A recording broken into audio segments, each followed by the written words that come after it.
Today, in the media conference with Lal Goyal, which is brought to you by V4 News, Global TV, V4 Stream, Malnadu TV, News Gaon Se, Samvad Sarokar News, Organ Donation India Foundation, and Gyan.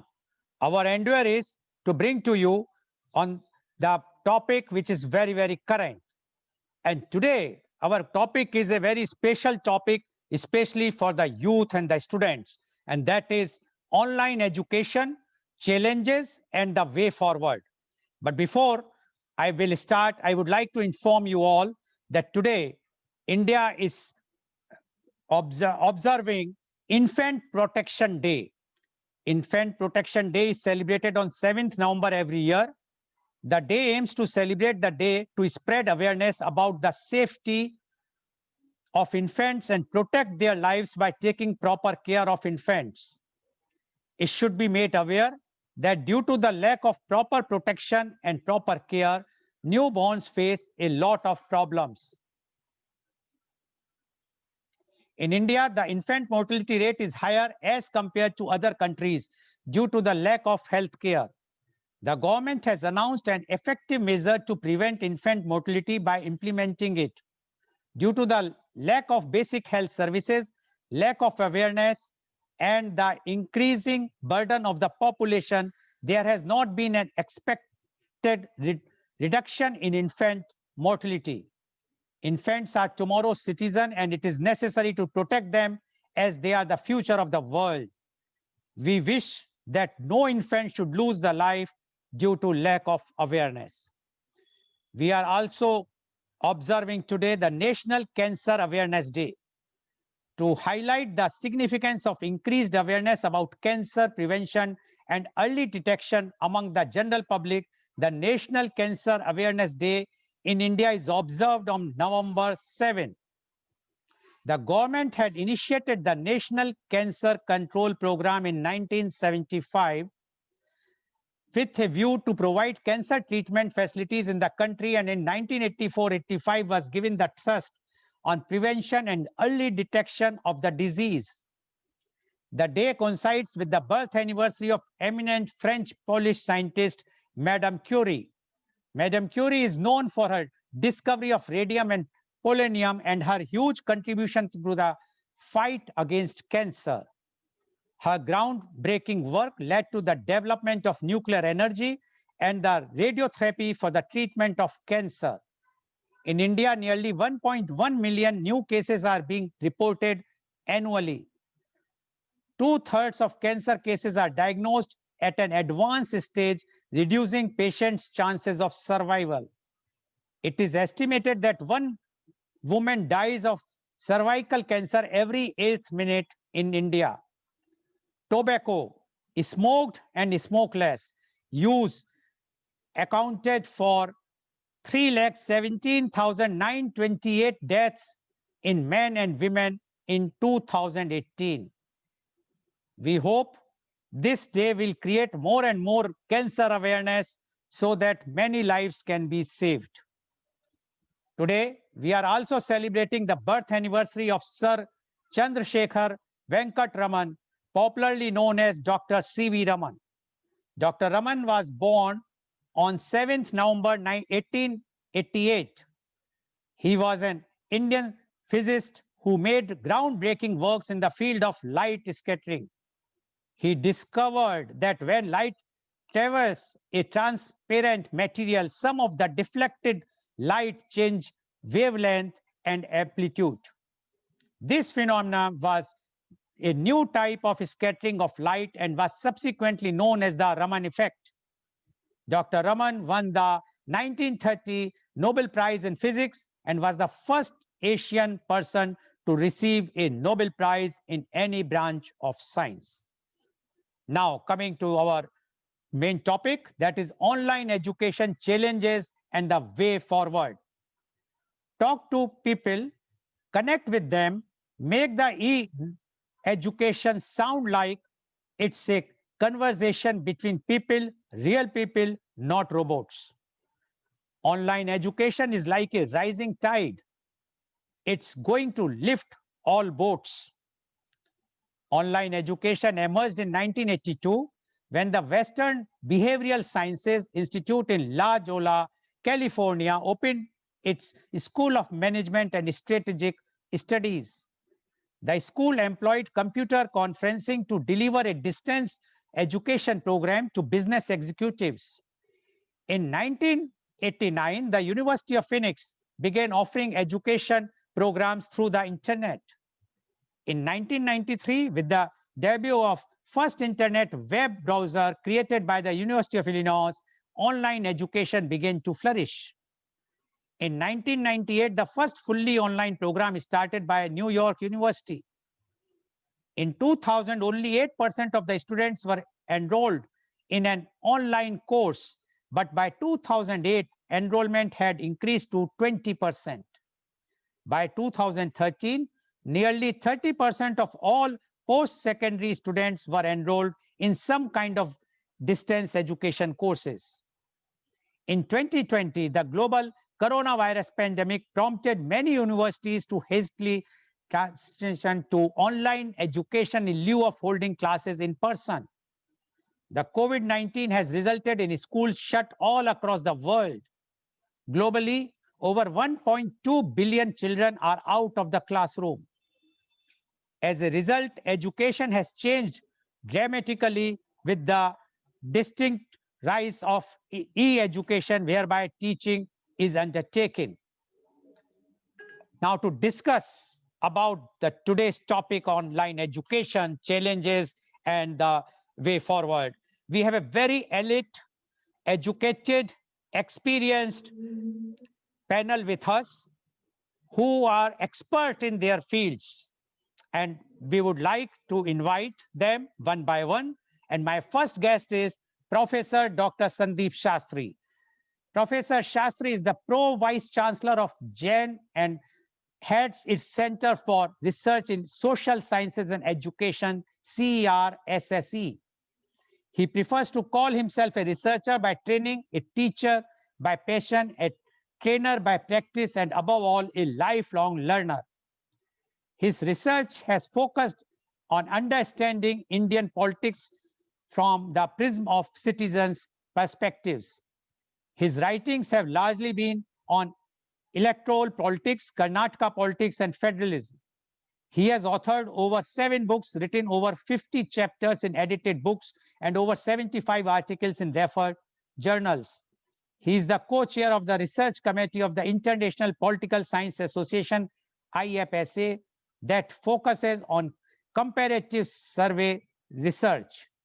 As the national coordinator of Lokniti Network, he has been part of the team that has undertaken the national election study for the last quarter century. He was the World Bank consultant on governance in Nepal. He leads the Forum of Federations consultancy project in Myanmar on capacity building for transition to democracy. He was also part of the Forum of Federations team that was involved in consultancy on constitutional making in South Sudan and federalism reform in Sudan. Dr. Shastri writes for the print media in Karnataka, Kannada, Hindi, and English, and more than 200 of his op-eds pages, articles have appeared in well-known newspapers. Dr. Shastri was privileged to play a key role in drafting Karnataka's youth policy by serving as the chairman of the drafting committee of the said policy. Welcome, Professor Dr. Shastri. Dr. Shastri, as you know, that today's topic is about online education, and you being the Pro-Vice Chancellor of the Jain University. So your experience, how your university is doing, and what are the experiences, good or bad. So we would like to know online education, challenges, and the way forward. Professor Dr. Sandeep Shastri, please. Thank you so much for this opportunity. It's a delight to share this space with my distinguished fellow panelists and also with this very knowledgeable audience that we have here today. I think this theme of online education, the challenges we face and the way ahead is very, very critical. I would start by making 4 points. In the last 7 months, spread over 214 days. Uh, I at Jain have been involved with more than 1,000 hours of online classes. We started our online classes at Jain right from the fourth week of March when the lockdown was announced, and we continue it even today. To start with 3 points, I think it's important for us to note that online education is not the new normal, is not a default option for all of us. Online education is today becoming a focus because of what I would call a pandemic induced alternative. The online education today is a pandemic induced option. And as we move forward, hopefully soon, away from this pandemic, I think online education will be part of blended learning. That for me is the way forward. The way forward for me is blended learning, which combines online and the physical classroom. Having said this, let me spend the rest of my time talking about what I would call Panchasutras. For me, there are Panchasutras, 5 dimensions of going forward, keeping in mind our challenges. Sutra number 1. Online education is undoubtedly closely linked to the role of technology. I would make 2 points on technology which we need to keep in mind as we move forward. Online education should not lull us into a complacency that technology is replacing the teacher. Technology is only an aid to learning. We are in online education going for technology mediated learning, not technology controlled learning. I think this is a big challenge we need to deal with. There is this belief that online education, now technology takes over, etc., etc. Sorry. For me, online, offline, any line, learning comes first. Technology is a platform, online is a platform. The learners, both the facilitator and the student, are together part of this process. So, this is my first sutra. Sutra number 2. I think the pandemic has forced us to realize that the boundaries of our classroom are changing. We should have realized this much earlier, but the pandemic has forced us to realize this. That the classroom is not limited to the 4 walls in which the traditional classroom was conducted. Today, with online gaining visibility, viability, I would believe the classroom is boundaryless, the classroom is borderless, and the classroom has an opportunity to become a genuine space of learning rather than a platform for teaching. Online is not a platform for teaching. Online is a zone for learning. I think it's important we realize this fact. Sutra number 3. As I said in the beginning, I think the way forward is blended learning. A combination of online and physical classrooms. We moved from the visual to the virtual, and now we need to move from the virtual to the blended. As we move forward, the blended classroom will be the classroom of the future. And when I say blended, I'm making an important point which I would want everybody to please keep in mind. We will need to make a clear distinction between what is better done online and what is necessarily have to be done in a physical classroom. It's not that blended learning happens automatically. Blended learning will have to be calibrated over time. What is suitable online? What is suitable in the physical classroom? When we look at our syllabi, which dimensions of our syllabi are more suitable for an online dialogue, which ones require face to face discussion? What I would say is blended learning would force us to put content in context. We will need to contextualize the content we are talking about. Sutra number 4. Online classes has taught me one thing. Our whole assessment system needs to change. Our whole assessment pattern needs to change. In these 1,000 hours of classes I have had, I have been lucky to be able to make my class 50% student talk and 50% teacher talk. The online classes has allowed for an engagement with the student. What is the challenge? Online classes does not allow for too much of spontaneity, which the regular face-to-face class allows for. The online class requires me to be much more prepared before I enter the classroom, before I enter the online classroom. If I want worksheets, it has to be sent beforehand. If I'm going to do group work, which now online allows through your breakout classrooms, I need to send the material for the case studies beforehand. I cannot distribute it in the class like I do in a physical classroom. I need to make the groups beforehand. So a lot of planning from my side as a faculty has to happen beforehand. Also, friends, when I talk of assessment, we at Jain came up with online exams where we started off with what I call open book exams, where students could consult any material and write their answers. Therefore, the questions were such that all questions were application oriented. You could not open any notebook, or you could not ask Dr. Google what are the answers to that question. Neither Dr. Google nor your books would give you the answers to the questions.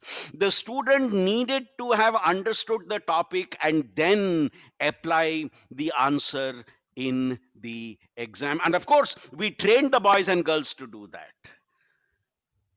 What did we also do? And this was a great task for teachers. We had personalized questions for everybody.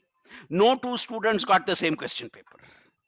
We had personalized questions for students. In fact, when we used MCQs, no MCQ could be answered by Googling that MCQ into a website. Now, this is the challenge. What earlier would take 5 minutes to prepare a question, which would take 2 minutes to prepare, now a question takes 10 to 15 minutes to prepare, because you have to think about the application dimension. So I think the online has forced us to move out of stereotypes. Goyalji had told me 10 minutes, so I have just exactly 1 minute more.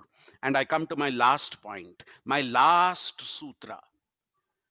My last sutra believes that blended learning would require a meaningful partnership of all stakeholders.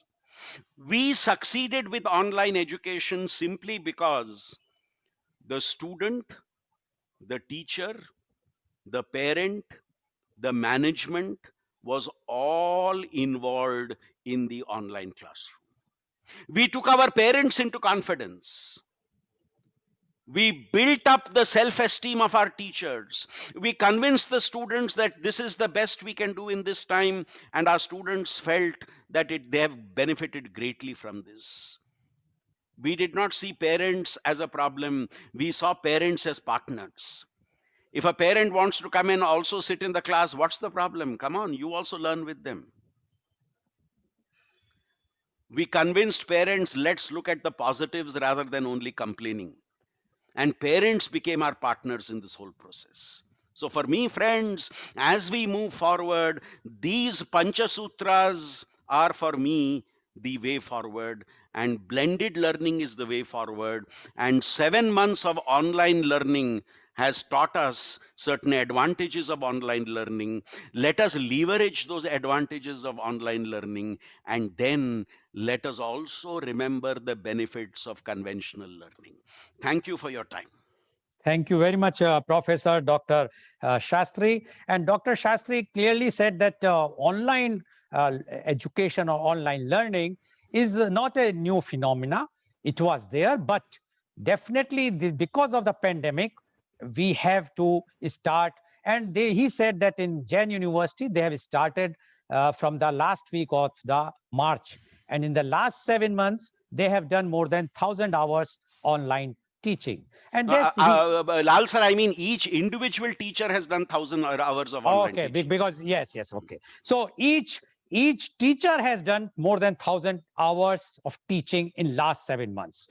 Now he said that there are 5 points, 5 sutra, which he said, which he wanted to. He has already explained, but the main crux is that because there are lots of challenges also, but there are way forwards. He says now the online learning has to be blended, where you have the online as well as offline, that we always see where what we require and how to be required. Secondly, he says the partnership between parents, management, teachers, and students. If a parent wants to sit in the class, online class, he is most welcome. Thirdly, he says we allow the students to use the help of the books. But he said that our question papers, which we are setting up, are such that you cannot find the answers easily in time in the books or with the help of Google. So according to him, the challenge is to set up the question papers, which usually takes 2 minutes to 5 minutes. Now it is taking 10 to 15 minutes to address the students, because earlier the teacher has not to do so much homework, but now they have to circulate the sheets, they have to send every material beforehand, then only the class can start. So there are challenges, but they are a way forward. And he says that it is only possible if with the cooperation of everybody. And he says in the Jain University, we are open. Anyone can come see how we are doing. And he says that we are very successful. We are allowing students to speak for 50 percentage of the time, and 50% the teachers are speaking. So giving the full experience, good experience to exposures to the teachers as well as the students. Thank you very much, Professor Sandeep Shastri, for giving your 5 sutras. I'm sure that our viewers and especially the students and the parents are going to be very much benefited with your this particular 5 points. Now I would like to move to my next guest, and I invite my next guest. He is Professor Dr. K. Sankaran. Professor Dr. K. Sankaran is the Director of Justice K.S. Hegde Institute of Management, NITTE. He is BTech Honors from IIT Kharagpur, PGDM from IIM Bangalore. He has done PhD from Kent State University, USA. He has several years of academic experience in India, US, UK, Middle East, and East Asia. He started his career with Tata's. He has several years of experience in management, consulting, and project management. Dr. Sankaran has widely published his articles in highly rated international journals such as Strategic Management Journal and Journal of Marketing Management, and many others. Currently, he is researching in the area of higher education governance and andragogy. I welcome Professor Dr. K. Sankaran.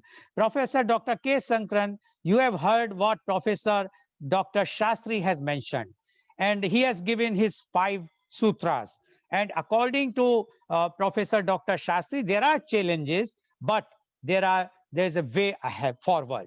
Now, we would like to know from you the online education challenges and the way forward. Professor Dr. K. Sankaran, please. Good morning, everyone. It's always a pleasure to be with Lalji. This is my second going. I've listened to a lot of his lectures earlier, and the wide range of topics that you pick up, and the ones that you pick up on education particularly, I think it's extremely useful.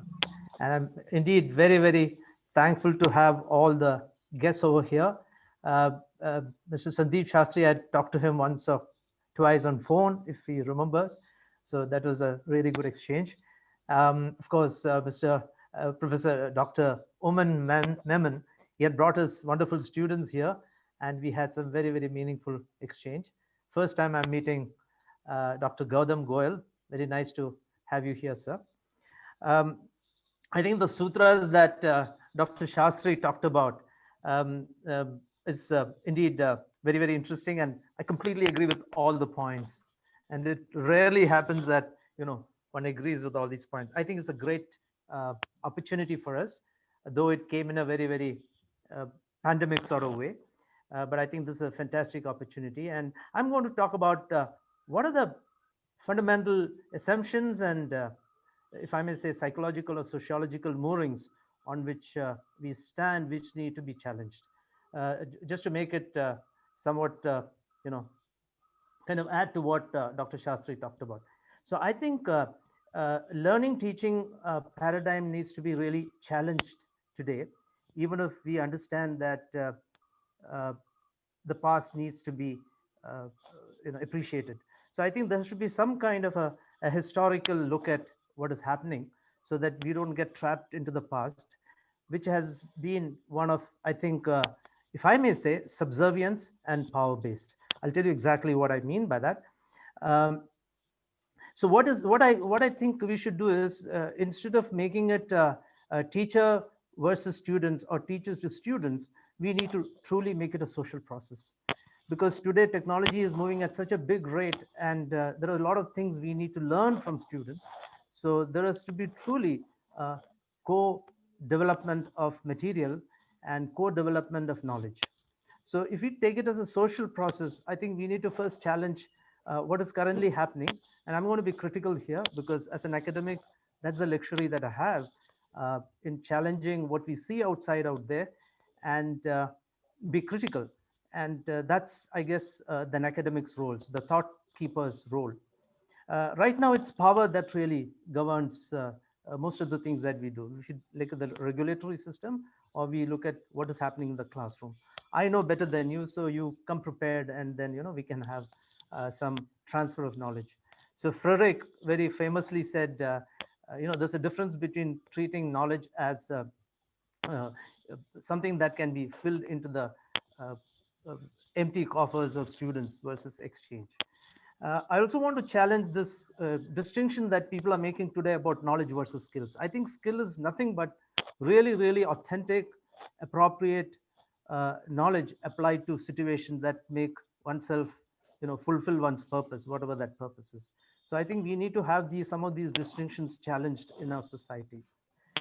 Knowledge means critical thinking. Critical thinking means not going into the past and saying I did this, that, but saying that I'm not happy with what's happening, including myself, and uh, actually genuinely kind of think about the primary as truth-seeking individuals.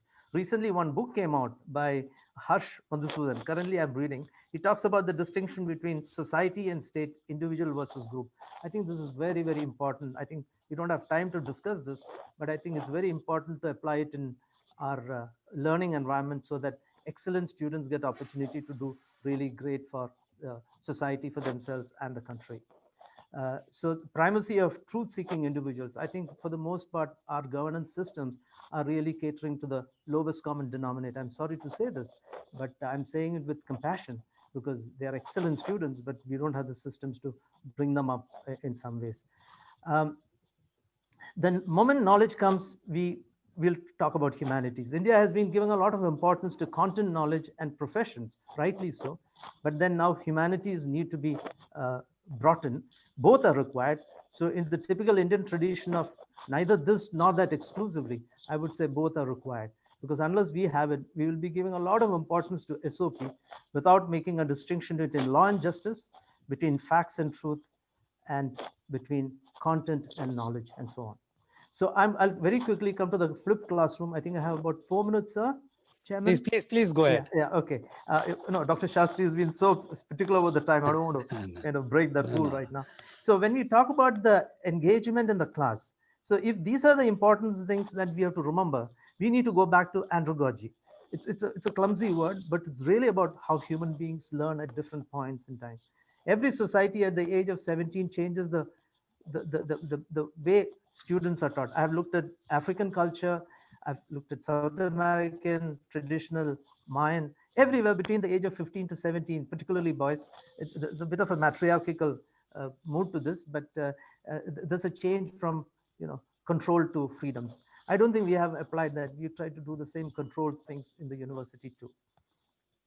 So what I would say is that flipped classroom is a very important thing. I mean, this is now coming to online, a very specific, what can we do? In other words, only people who are prepared with what is going to be discussed in the class would be available for online discussion. So online discussion truly becomes one of exchange. And that requires a lot of controls to be exercised. I really don't know how these controls can be exercised. We are also very heroically trying new things, but we have not arrived, ideally where they will completely do the studies and then come into the classroom. I think we need to reduce content and give more important to process. We need to, on online, we need to have breakout groups. We are doing that. I don't think we have reached the best we can, but we are trying out these things with different kinds of software, so that people have an opportunity to discuss things with themselves. So I have championed for banquet style seating rather than the traditional classroom where you have this hierarchy created, I versus so many of you together kind of a thing. I think content is and context are extremely important. I think we need to make a difference between, as Dr. Shastri mentioned, content and process. I think we need to have a really process orientation, because the way things are going so fast, I think we need to have more critical thinking and people who report to us on the base, on management by exception rather than management by what I did kind of a thing. So that's very, very important, because there's so much people can say what they have done rather than what is not done, which is expected of in the social sense between in a corporate environment, it will be between the boss and the subordinate, but in the education field, it will be between the student and the teacher. And we need to have this content versus process is extremely important, and we need to have really a different assessment system. Right now we are really incentivizing rote memory. I'm not against by hearting, but I tell first of all, there's no hearting. It's an Indian verb, verb creation from by heart. Similarly, ask my students, have you by headed for today's exam, just to tease them and tell them that, well, it's not really by heart. By heart happens by, the beauty of the poetry, if I may, of prose, of course. So we need to have this kind of understanding that it's not about rote, it's about having a purely cognitive process rather than a affective plus cognitive system, as I'm fond of saying. Indian systems of understanding do indeed have, but we haven't really discussed these things. So, and we need to have trust-based system and open book exam. I have conducted several open book exams, and they work extremely well, and students love it.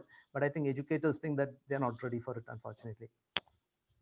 So I think what I'd like to conclude by saying that we need to challenge the question of what is the purpose of education, and what are the ways that we know. And in the current international environment, I think the Indian system of epistemology of 6 types, one of them being pratyaksha, and pratyaksha is external plus internal. That internal aspect has been completely forgotten. I think we need to bring it back, and I think we have forgotten more than the post-positivistic, interpretivistic tradition that the West is trying to bring in. So we have overlearned from the British, according to me. I have wonderful friends in the West, but then we have overlearned, and we kind of think of things so positivistically. Part of it is the excessive importance given to professional education rather than overall development of the individual. I think if we can take care of that, we have wonderful people in this country, but our systems are really failing us, according to me. Online learning would lead to greater consciousness, not self-consciousness, consciousness of what self can do and think, and manasa vaja karmana, and some form of individuation come in where people become autonomous. To create autonomous students and youngsters, we need to have autonomous faculty, which is not happening today, because everything is told to be done this. There is absolutely no time for universities. I've been fortunate to be part of some of the well-funded Indian institutions. But I think 90% of education in this country is suffering from regulatory overload, and I know there are a lot of changes that's happening. The NEP, I think it's wonderful that things are happening, and I'm very, very happy about this. So this individuation is nothing but some kind of understanding of dharma, that the four purusharthas of dharma, artha, kama, moksha can all be simultaneously or separately pursued. So it's all about the individual at the end of the day. But this individual is a very, very high conscious individual who really, enjoys giving something to a child and seeing the smile on the child's face. So we are teleological systems, and I think we will get there if only we understand what the West is doing in its depth and kind of go back to our own roots and say, take the good things. Thank you very much, Professor Sankaran. And what Professor Dr. Sankaran have made 2-3 points, very important point. First was about the regulatory. He says that education is having lots of regulations. We have to do this, that. But education requires to be done from the heart, from their own, not somebody to regulate. Second point which he has made is that we are overlearned from the Western education. He says, although he is having very good friends in Western countries, but what they are teaching and what we are learning, we have overlearned. We have forgotten our own roots. So we should go to our own roots. We must go. And he says there are lots of challenges as far as the online educations are concerned. But he's also said that NEP, that is the National Education Policy 2020, is a very good way, and if it is implemented properly, definitely it will be beneficial for the students and the teachers and the universities. And he says that in today, well-funded universities are also so much regulated, they have no time for giving a value education. They are giving the education which is really stereotype. You have to do this, that, only that type of thing, nothing which is more with full of consciousness. And although he says the online education has given good points to the students, that they have become more self independent, what to do, how to do, and what to think. But still a lot of way to go so that the online education can be successful. But only thing is the regulations or the regulatory board has to see to it that they should give free hands so that the university or the professors or the teachers can decide themselves, and the students will have a free scope to learn more. Thank you very much, Professor Dr. K. Sankaran, for giving your such a frank views about the online education. Now, I would like to invite my next guest. He is Professor Dr. Oommen Mammen. Professor Oommen Mammen is the former Dean, Nepunya School of Management, Mangalore. He is postgraduate in management. He is having 42 years of experience in corporate and academics, 17 years in academics and 25 years in teaching. His specialized area is spiritual intelligence in management. He is management consultant, trainer, faculty, development resource person, visiting professors at various institutions across the country. Welcome, Professor Mammen, to our show. Professor Mammen, you have heard what Professor Dr. Sandeep Shastri has mentioned, what Professor Dr. K. Sankaran has mentioned. Now, we have heard everything, and you have also heard, so I need not to repeat. We would like to know the online education, challenges, and the way forward. Professor Dr. Oommen Mammen, please. Thank you. Thank you for the warm words. I'm closely associated with Dr. Sankaran right from 2014. Unfortunately, I couldn't associate with Dr. Sandeep or with Dr. Gautam Goyal. Of course, with Lal Goyal, Mr. Lal Goyal, I'm meeting you for the first time. I was keenly listening to our Dr. Sandeep as well as Dr. Sankaran. I basically agree with both of them. The Panchashila, definitely, the 5 points, definitely I agree with him. And whatever Dr. Shankar said, I do agree with him also. The pandemic era is definitely reordering the entire world structure, reordering or re-engineering the attitude, re-engineering or restructuring the every wake of the life. And as Mr. Goyal said in your introductory words, it is there for online education is there for quite some time. The same thing has been repeated by Dr. Sandeep also. It is true. It is there for quite some time, but now we are forced to be with regulations. As the regulations, UGC and HR Ministry has given strong regulations that the universities should go or must go with the online classes. Wonderful thing, the wonderful idea. This should, in a way, it is not hampering the hampering that regular flow of the classes or sharing the knowledge. But when we say that, let me look at the first. Let us look at the positive thing.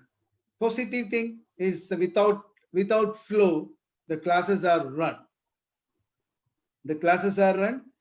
The information is being delivered, and system is going without any error or flow. When you look at the negative factor, whether it is right, reaching at the right place at the right time without flow, do we have to look into that? Just let me recall at the introduction, I said I don't have a power supply. That's a very minimal thing I said, power supply. But I do have so many students who doesn't have that internet connections. How will we address those kind of a thing? When you compare the bandwidth of the India with other nations who has got very active, and I think more than 60% of the time on the online classes, their bandwidth and reachability is very high. When you compare with that, the Indian country, where do we stand? I'm not pitying. We have to grow.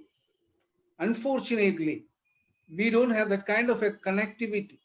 So many of students are there. So many of people, students, young youth, as well as small students, who are in the lower classes, they are also pushed to the online classes, forced to attend the online classes. What will they do? So many people are there who are below the poverty line. They find difficult to invest on.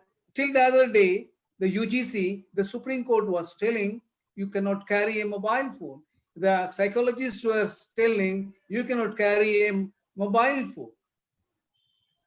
You cannot allow your kids to log into the websites. Till the other day, our parents, our psychologists, our doctors, all were telling. Unfortunately, I was also one among them who strictly restricted bringing mobile phones to my campus. Now, where are we? How many of our people can afford to buy a mobile phone and can attend? Maybe I'm not going out of the line, I think. This is the basic problem. Yesterday, let me come from the top, come from the higher education system.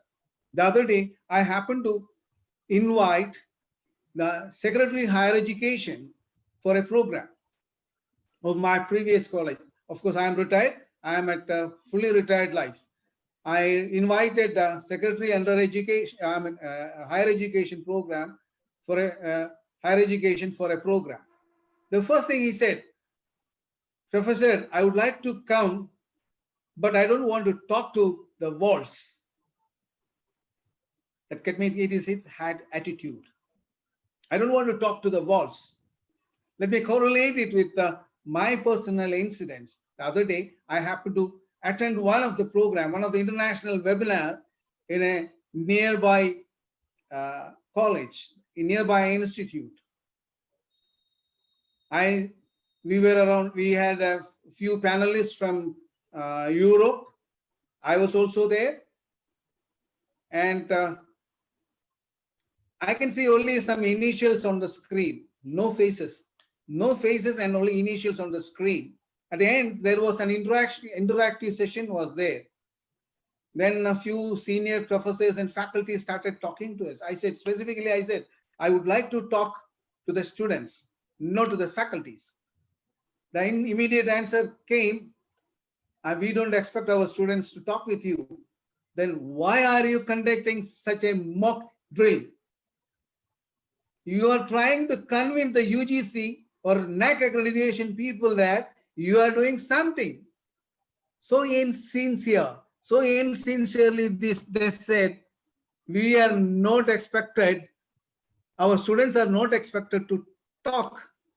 That is why we are talking on behalf of them. Why then a program like that? The other day, I spoke to my grandson. He's in first standard. The first thing he said, Grandpa, so sad. Mama has brought the school to the home. Mama has brought the school to the home. I said, what happened, dear? He said, Grandpa, it is 3 hours I have to sit in the class. 3 hours I have to sit in the class. I'm talking about the lower classes, first and eighth.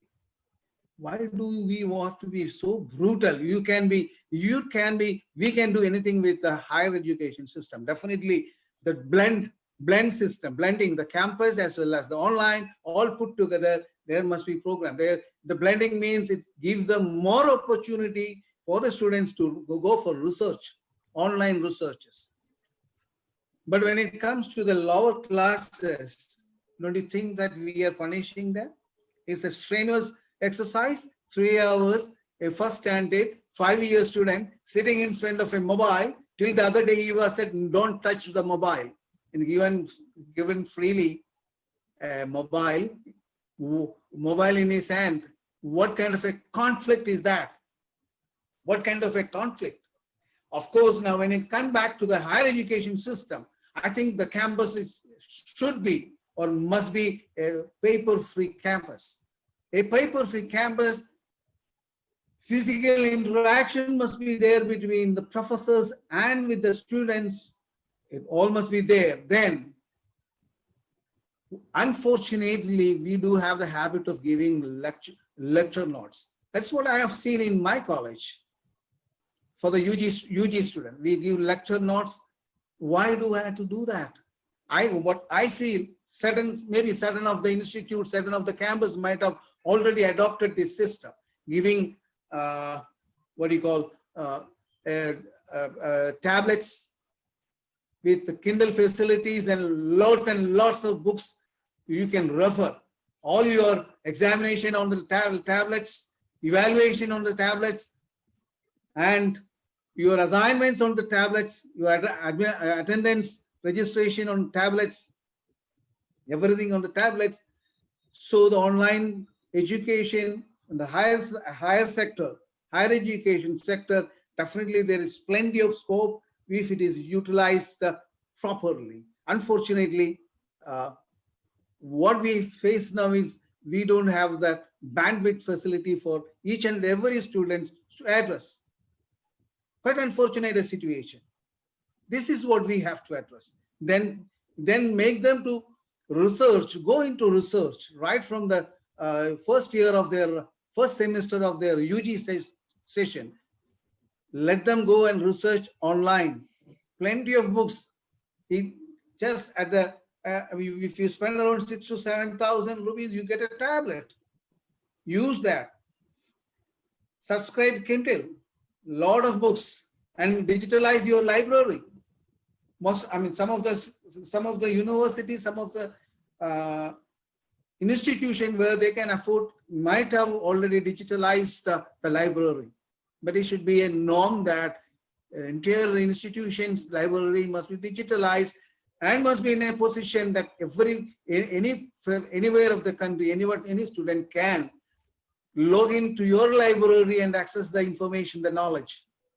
That should be the situation we have to create. I don't know what we are going to with the juniors, with our children who studies in first standard and first to 8th standard. Let us consider it like that. Of course, after 10th standard, once they reach the teenage level, they can be given the proper monitor and can be they have to be made sit in front of online classes. But why to punish the little ones, pressurizing them?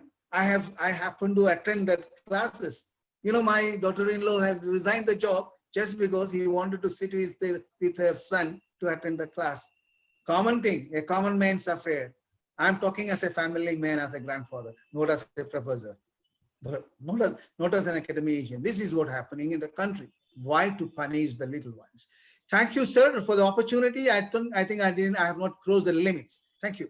Thank you. Thank you very much, Professor Oman, for giving your views. And Professor Oman has given both the views, the positive and negative side. And he said the positive, although first he agreed what Professor Dr. Sandeep Shastri and Professor Dr. K. Sankaran said. He said he agrees whatsoever they said. But his views are the negative points are also there. No electricity. Many times the electricity is not there.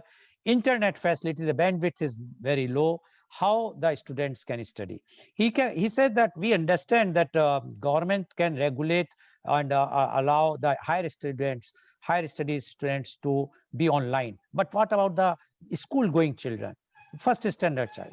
Secondly, he mentioned that at one time, few months back, before pre-COVID, we, not only the institutions, but including the Supreme Court has said that no student should be allowed to carry the mobile phone in the institution.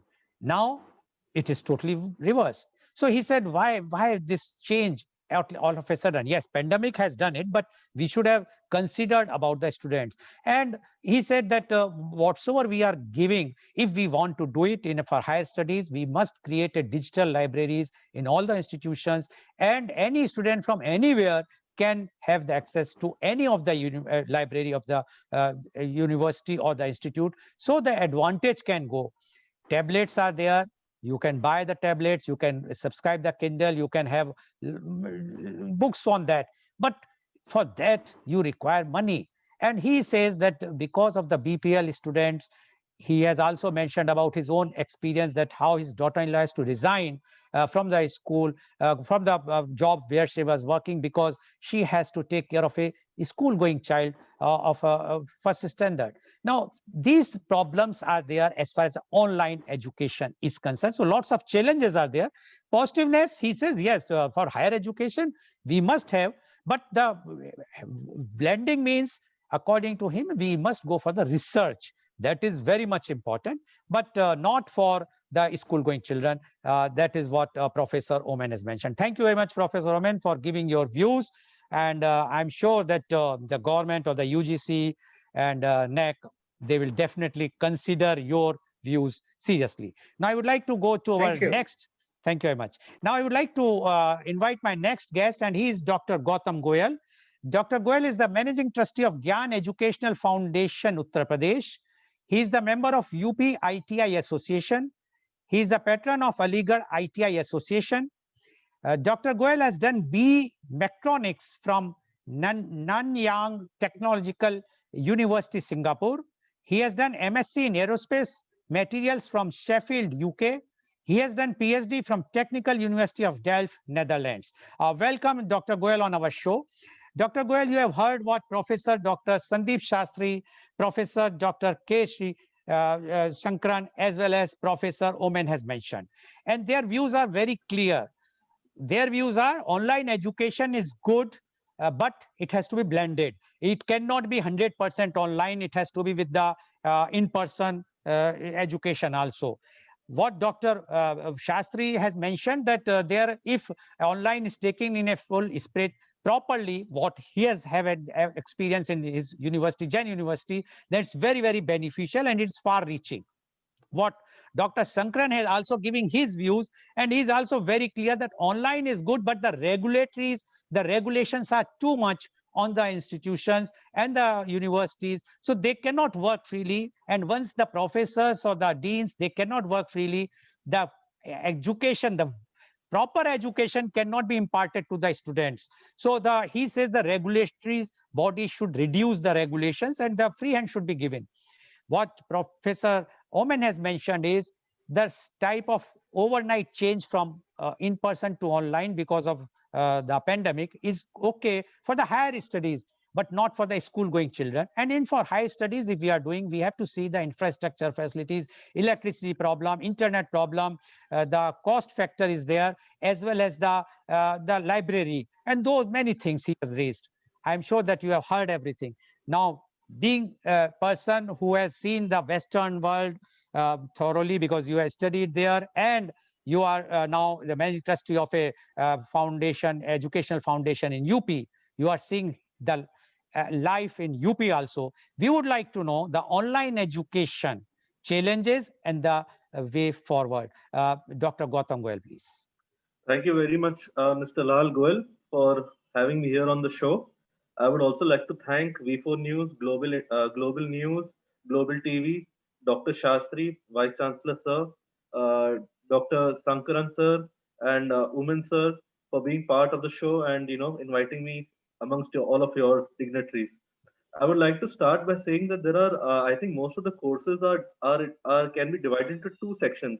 One is the practical work or the lab work, and one is the theory work.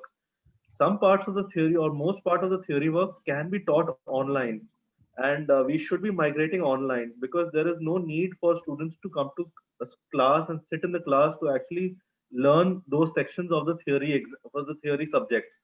But for the practical subjects, lab work, maybe students will still have to come to the college or to schools to complete that work. So it is very important that we look up the syllabus of each and every subject and see what can be migrated online and what needs to be done at the school or the college itself. So I totally agree with Professor Shastri in which he had put out his the Panch Mantra, and I really think that is the way forward. That we need a blended system where we decide what part can be taught online and what part needs to be done in the school and the colleges. Secondly, I think a lot of our literature needs to go online. Where we are lacking right now, if you look at Google Books, they have almost all the books. They have the gadgets, acts of even legislations of India. But in India today, sitting in Mathura, suppose I want to know a legislation in Uttar Pradesh Assembly, there is a website, but it is very tough to navigate. Some parts are not there on it. And they asked me to go to Allahabad Public Library to find the hard copy. But how is it possible that the Americans are actually digitalizing our books and we don't know our own books? So we have a huge collection. In Gandhinagar, there is already a government institution by the name of InflibNet. So Mr. Uman was rightly pointing out. So it is already there. But do the students have access to that InflibNet? Do we require physical libraries in our colleges? In one of my libraries, I'm having around 1 lakh between 1 lakh and 2 lakh books. But do I really require that kind of infrastructure to run a college or for the access of the students? As the managing trustee, I don't think it is necessary. I think the expenditure is wasteful. Instead, the government should charge every student or charge the colleges as per the number of students they have, and they should digitalize all our books into the central server.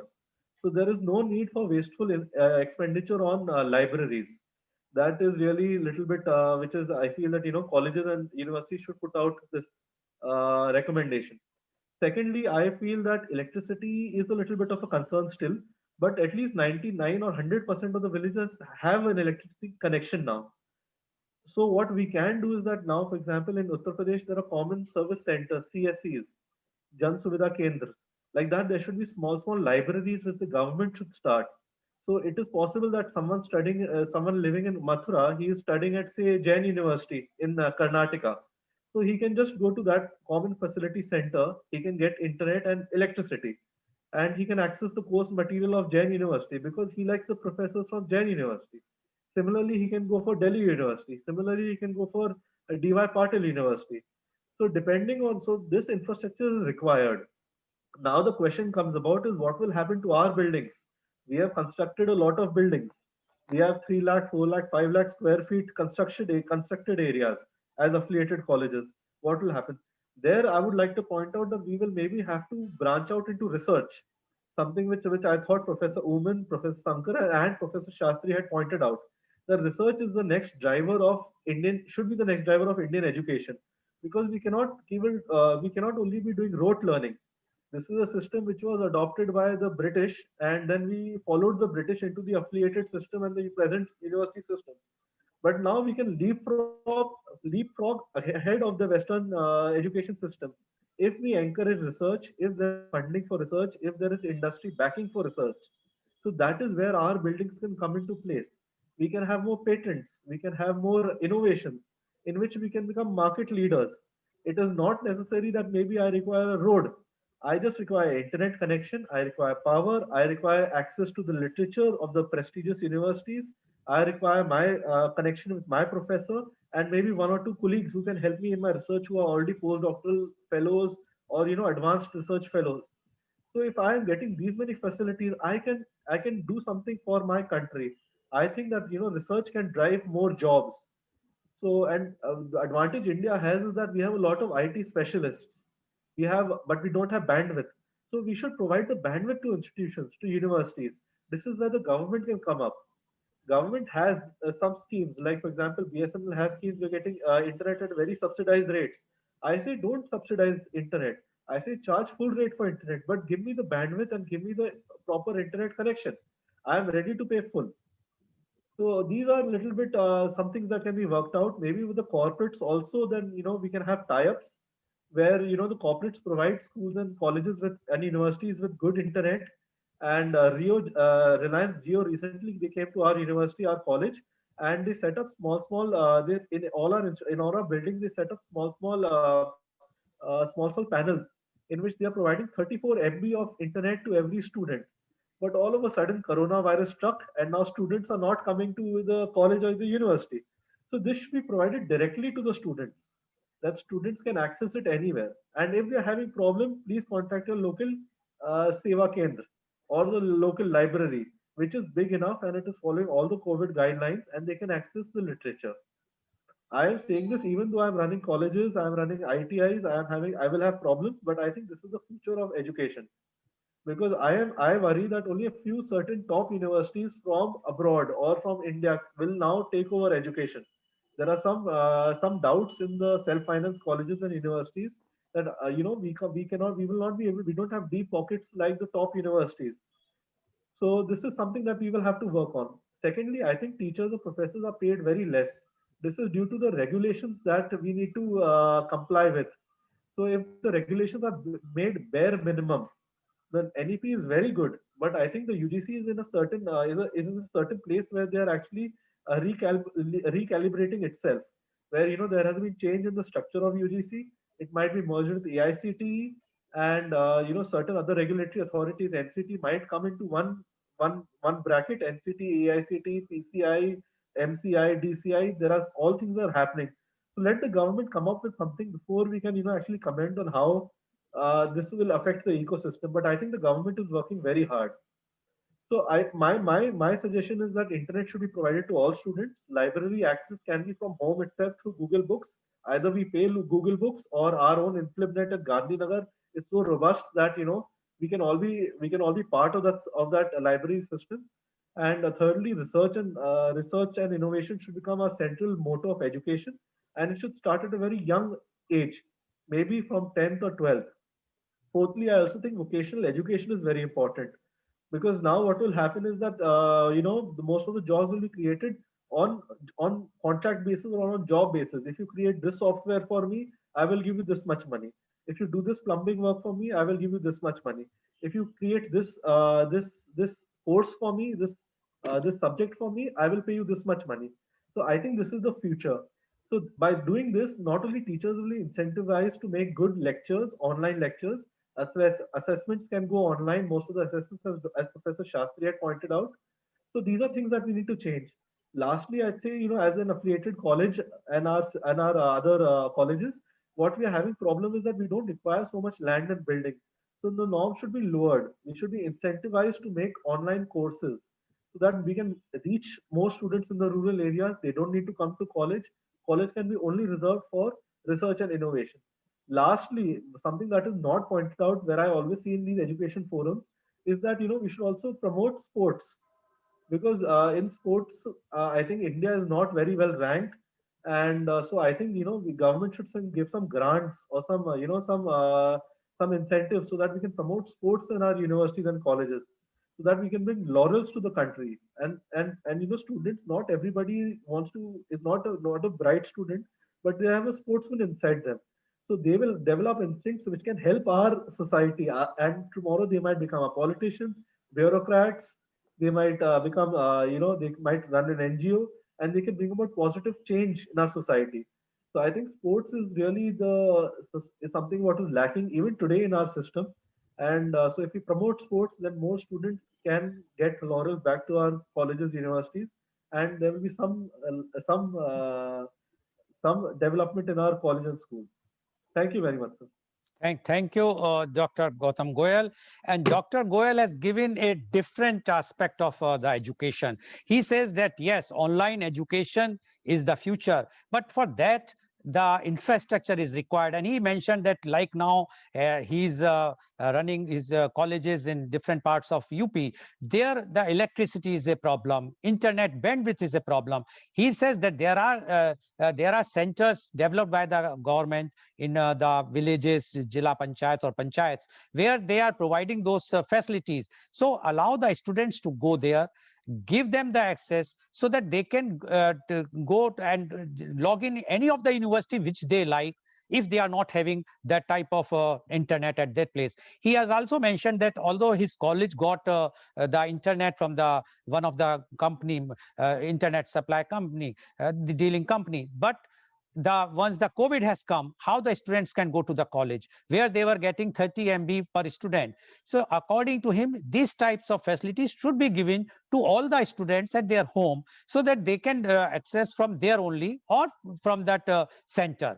And he also mentioned that although the government has developed one library in Gandhinagar, but it has to be done completely digitalization. His own experience says that there are books which has been digitalized by other countries, Indian books, but in India, we don't have any such types of books properly digitalized. So it is very difficult for the students to search for the different books. Only they can go ahead whatsoever is prescribed. So many things he has mentioned. He has also mentioned about the role of UGC and how they are controlling the salaries of the professors or the teachers. He says this should be totally free now, independent, and it should be on the job basis. The advantage will be the quality of the education will improve. The teacher or the professor will definitely get more money which they are getting now because of the control from the UGC and others. And he says that more practicality should come, online and offline. He's very clearly said that we should have a division. Only those where the study materials where they have to read only, that should be online. But there are some things which has to be done practical, that should be in person, where the student has to go to the college. One more point he has mentioned now, there because the colleges and universities have lots of land and buildings. Now, because of the online education, they are almost useless. Very few things are required. So for that, his suggestion is that we must convert them for the research center so that the students can go there, do the research, which can be funded by the government or by the corporate houses, so that we can do something, we can have more patents. And although he has not added, but I can add, we can also bring Nobel Prize like Dr. C.V. Raman, which we are lacking very much in India. Thank you very much, Dr. Gautam Goyal, for giving such a insight. And your views are totally in a different way, the practical way which you have mentioned, which others have mentioned about the online. You have also mentioned that online and offline, what are the problems, and as well as the management or self-financed colleges are facing today. So that is one more thing which you have added about the sports. I would like to inform you that Jain University, Professor Shastri will vouch for me, is having one of the best sports complex in India as far as the universities level is concerned, which I'm sure Dr. Shastri will tell more about that. But yes, it is there. But you are right that it is in very, very few universities or colleges we have to develop for everything. Thank you very much, Dr. Goyal, for giving your views. Now I would like to go to Professor Dr. Shastri. Professor Shastri, we have spoken, you have also spoken about online. Everybody has spoken challenges as well as the positive points also. But my question to you is, will online education, will the relationship between the teachers and students change if teaching is provided on digital platform? Right now, what is happening that teacher and students have a Guru Shishya Parampara. But now, once they are online, they will not have that respect or that feeling what they used to have, because we belongs to the, India belongs to the Gurukul education system. What you say, Dr. Shastri, about that? Let me speak from experience on this. When we graduated to online teaching in March, we were fully dealing with students who we had already seen in the physical classroom. So I think there was no challenge with regard to the social connect. All these boys and girls had seen us, we had seen all of them. So I think the rapport building was not so much of a challenge because these boys and girls already knew us and we knew them. I must say that when the new semester started in June, especially when we had the new admissions coming in, these were boys and girls who had never met us and we had never met. And we were meeting for the first time online. I would concede the point that it took us little time to get to know each other. It was not like before where they already knew us beforehand, but here they were seeing us for the first time online. So a little more conscious effort was needed to be able to relate to them, for them to be able to relate to us, to build up that rapport with them. It took us a little time. I would concede that point, and I would make the point that it requires a conscious effort to actually build that rapport. It does not automatically happen. On a minor point which Gautamji raised, I think Gautamji made a very, very scintillating presentation on what the future holds. Only a small footnote to what Gautamji said. Uh, I would believe that even in non practical subjects, wholly theoretical subjects, uh, I believe that some opportunity for a face to face dialogue is actually very useful. Because let's remember, at the end of the day, there is an important emotional connect which has to be established. There is that important emotional bonding that happens between the different people in the learning process.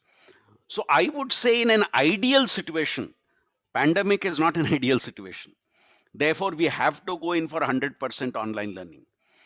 But I would say, in an ideal situation, even for non practical subjects, I would plead for at least a percentage of the learning being face to face, so that one supplements the other, one makes up for the inadequacies of the other. So that's the only small point I would add to the brilliant narration that we heard from Gautamji. Okay. Thank you, Professor Shastri. And you have not given the about Okay, the, I forgot to mention one point. I think I was smiling from year to year when Gautamji was talking. Uh, Half our current IPL team, I am proud to say, are not only my alumni but are my current students. We at Jain have given tremendous importance to sports. Last time, I think four of those who donned the Indian colors in the Olympics were our students. And we allow them to pursue their sports in as rigorous a way they want. And then, because they are such achievers, they also become achievers in education, because it does not take them too much time to be able to prepare for an exam. So we at Jain are proud that our university has I invite all of you to our facilities. We have state of the art sports facilities on our campus. And that has been something that my chancellor has been very, very, very, very keen on promoting. Okay, thank you. Thank you very much, Professor Shastri. Definitely we would like to come, but after the COVID time. Now I would like to go to Dr. Sankaran. Dr. Sankaran, will online education reduce the cost of education? Like Dr. Goel has mentioned that now buildings are not required, that of infrastructure is not required, whatsoever is already there is there, but you don't require the new establishments. And online education, according to you, will reduce the cost of education and be more affordable to the students? Dr. Shankaran, please. Please unmute. Please unmute. Yes, to answer your question, yes, it's going to reduce the costs. I think generally we have been giving a lot of importance to tangible assets, and intangible assets have not gotten the importance it deserves.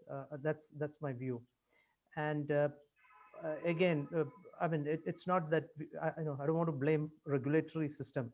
And what I was trying to say earlier was that also socially we need to change, for instance, because I think when parents come, they typically get more impressed by what is physical.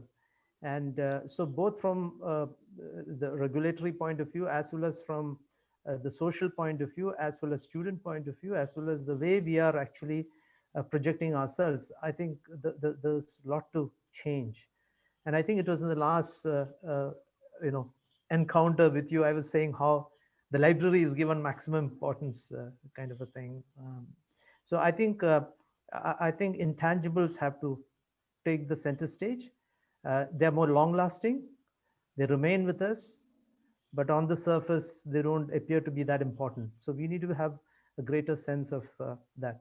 So yes, to answer your question, I think it's going to dramatically reduce the costs, and I think we are already seeing it.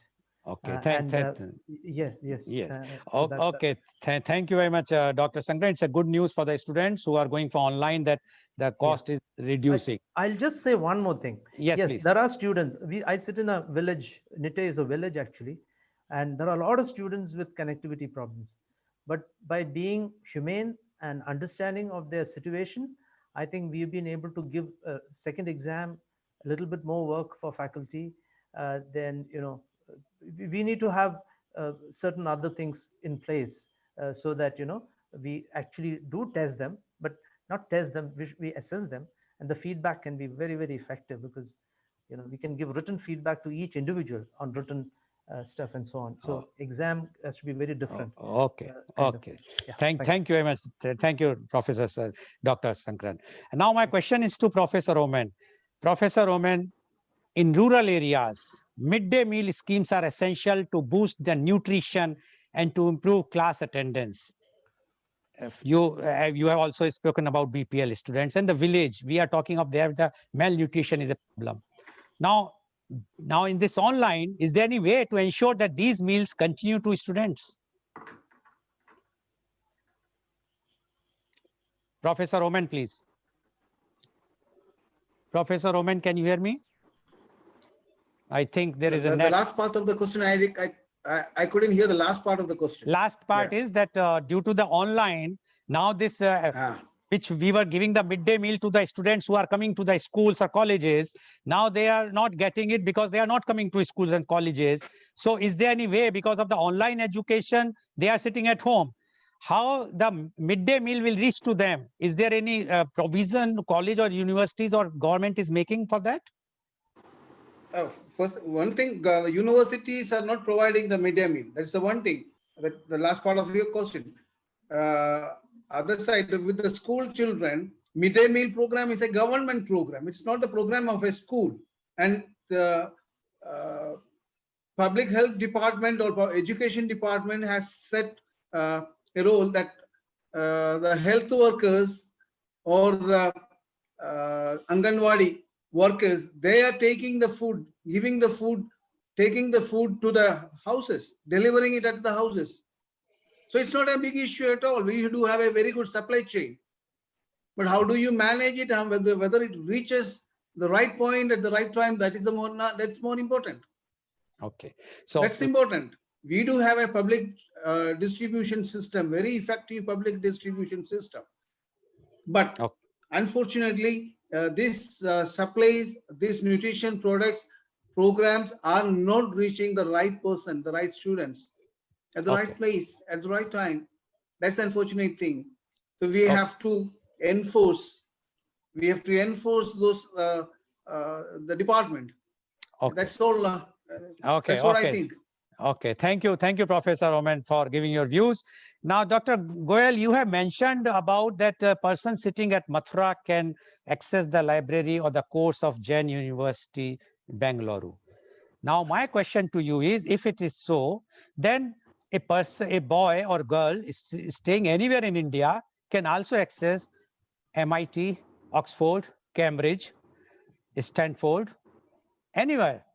Then what will be the future of Indian colleges or universities? Or this is one side. The other side is then the standard of all the colleges and universities have to go up, because there is a competitive market. And once the competitive market, then if you have to come stand alone, you have to improve your teaching skills, teaching standard. What you say, Dr. Gautam Goel, please? Sir, you're absolutely correct, spot on. I think the best universities will actually do very well, and middle to lower middle universities which are not doing good job and which are relying on some unscrupulous means, they will be out of the market. It is a known fact. So it is possible that I can get a MIT degree in Mathura for maybe 3 lakh rupees or 2 lakh rupees or 1 lakh rupees.